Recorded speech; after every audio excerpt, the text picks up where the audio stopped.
तस्वीरें आपके सामने अब बलरामपुर से, जहां पर मुख्यमंत्री योगी आदित्यनाथ अपने दिन का आगाज कर रहे हैं।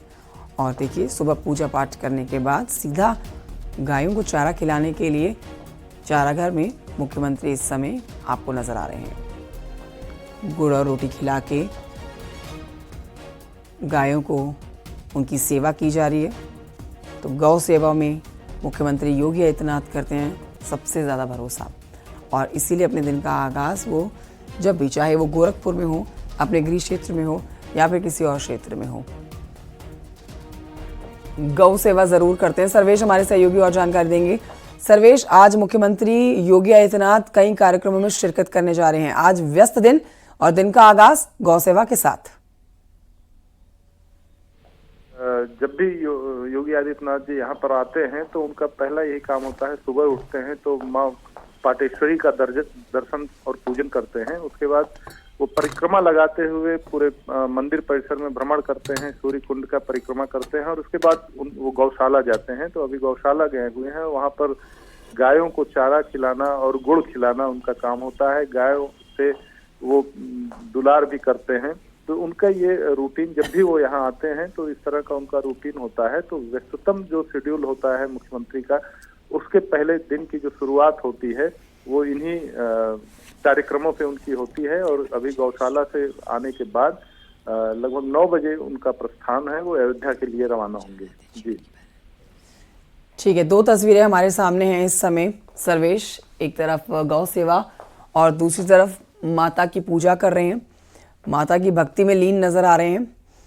तो ये अमूमन उनका पूरे हर दिन का रूटीन होता है जब मुख्यमंत्री अपने दिन को शुरू करते हैं, चाहे वो अपने गृह क्षेत्र में हो या फिर किसी और क्षेत्र में हो। अगर आज के मुख्यमंत्री योगी आदित्यनाथ के दौरे की बात करें तो कई कार्यक्रम हैं जहां वो शिरकत करेंगे, और उससे पहले यहाँ पर दिन का आगाज गौ सेवा के साथ कर रहे हैं। जनता दरबार भी लगाते हैं जहां पर प्रदेश की जनता उनको सुनने के लिए आती है। क्या ऐसा कोई कार्यक्रम है यहाँ पर भी जनता दरबार लगाने का भी सर्वेश? जनता दरबार का तो कार्यक्रम नहीं है, लेकिन कुछ चुने हुए जो अभी नवनिर्वाचित जिलाध्यक्ष हैं बीजेपी के आस पड़ोस के जिलों के और बलरामपुर के, इनसे मुलाकात करने का कार्यक्रम है। जनता दर्शन का कार्यक्रम तो नहीं है। कल भी उनका पूरा दिन पूरा बिजी शेड्यूल था और आज भी उनके कार्यक्रम अयोध्या में लगे हुए हैं। तो यहाँ जब भी माँ पाटेश्वरी मंदिर में रहते हैं तो यहाँ पर उठने के बाद वो उनका पहला रूटीन यही होता है, पूजा अर्चना, गौ सेवा। वैसे नवरात्रे आ रहे हैं, आप देखिए सर्वेश, 31 मार्च से नवरात्रे शुरू हो जाएंगे, और उससे पहले आज मुख्यमंत्री योगी आदित्यनाथ अयोध्या के दौरे पर भी रहने वाले हैं, जहां पर वो रामनगरी में कानून व्यवस्था की समीक्षा बैठक करने जा रहे हैं और रामनवमी की तैयारियों का जायजा भी लेने जा रहे हैं। इस पर जानकारी दीजिए, कितने बजे मुख्यमंत्री योगी आदित्यनाथ यहाँ से अयोध्या के लिए रवाना हो जाएंगे? माँ पाटेश्वरी के धाम में जब नवरात्र का मेला शुरू होता है तो 1 महीने का यहाँ पर मेला भी लगता है चैत्र नवरात्र में। तो उस मेले की समीक्षा भी उन्होंने की है, रात में ही की है, और उसी के संबंध में अधिकारियों को और मंदिर प्रशासन को उन्होंने दिशा निर्देश दिया कि यात्रियों की सुविधाएं का पूरा ख्याल रखा जाए। यात्री और दर्शनार्थी जो भी आते हैं उनको कोई असुविधा न हो। इसी क्रम में वो अयोध्या भी जा रहे हैं और अयोध्या में भी वो चैत्र नवरात्र के अवसर पर जो भी भीड़ वहां पर इकट्ठा होगी अयोध्या में, उसके मैनेजमेंट को, कैसे क्राउड मैनेजमेंट किया जाए और दर्शनार्थियों को पूरी तरह का सुविधा मिले।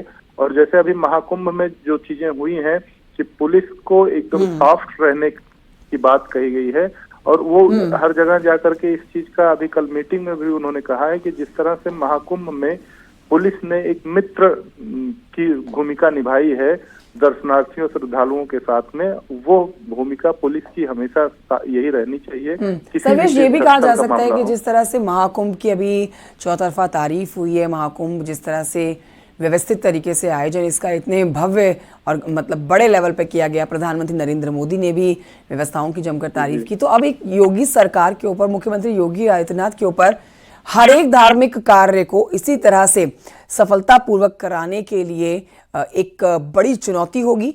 जैसे अब रामनवमी भी है, उसको लेकर भी त्योहार किए जाएंगे, जिसको लेकर सुरक्षा व्यवस्था का भी आज वो जायजा लेने जा रहे हैं और बैठक भी करने जा रहे हैं। बिल्कुल, जो महाकुंभ की जिस तरीके से सफलता और चारों तरफ प्रशंसा हो रही है और जिस तरह से क्राउड का मैनेजमेंट किया गया, उसको लेकर के प्रदेश सरकार भी और खुद मुख्यमंत्री जी भी इसको लेकर के काफी उत्साहित हैं।